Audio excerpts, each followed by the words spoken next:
Scheuer. I live at 71 Scott Street, and I'm a current member of the board of the Duboce Triangle Neighborhood Association, as well as Friends of Duboce Park. I was president of Friends of Duboce Park for 10 years, gave that up about 3 years ago, and I'm currently I've been on the board longer than anyone else on the Duboce Triangle Neighborhood Association. And I do spend a lot of my time now on volunteer efforts. The basic difference is that Friends of Duboce Park has been interested pretty much in things that happen right inside the park boundaries, whereas the Duboce Triangle Neighborhood Association is very concerned about anything that happens in the area that's called the Duboce Triangle. And this park in particular has been considered the town square for the Duboce Triangle for years and years and years. If you come out here at nighttime, for example, you're going to see the dog owners all talking. If you come out here in the morning, you're going to see all the nannies and the parents talking to each other, and the kids know each other. And the dog play area is probably one of the most crowded dog play areas in the city. It's a legal dog play area. You can actually have your dog off leash.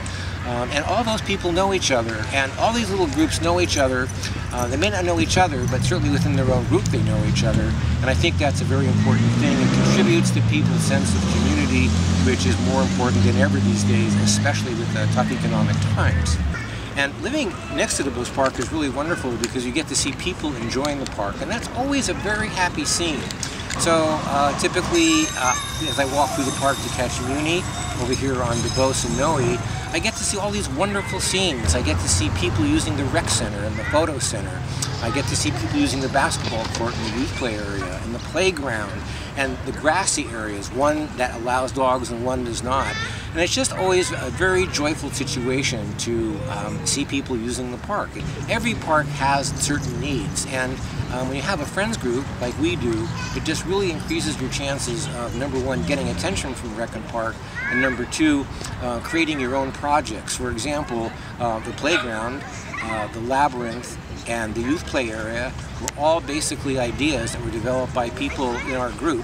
And we did the fundraising, the planning, and we were responsible for the whole thing. So I guess I kind of feel proud that I was part of a group that helped make the park the wonderful place that it is. And so you see a lot of activity there, and that kind of doesn't quite focus on the park, but there's sort of an overlap there that the park kind of becomes the focal point for both north and south of it, and and the park is the center of that. And I, as a resident, I read the newsletters from all the various, groups, and then I'm on this kind of the smaller group because that's what I have time for to actually do and be involved. And living on the park and having small children has a direct impact on my life and the quality of my life. And so I want to try to help make sure that's taken care of as best I possibly can. But the groups do, they do different things, but they work together quite a lot as well. It is a very well-used, well-loved, well-taken care of park, and that's largely because there is a small, extremely dedicated group of volunteers who love the park, and they live on or near the park and want to take care of it. One of the very unique things about Duboce Park is that the property owners actually border the park. My house is at the end of Pear Street, so the grass from the park touches my house. So it's interesting, but and for this park it just presents an interesting challenge because these homes are directly on the park, so it affects the beauty of the park. The beauty of the park affects the homes, the property value, so it's a delicate balance back and forth. But overall this park is a really lucky park. It's got a lot of people involved, and the more people involved, the better it's going to be taken care of by the city.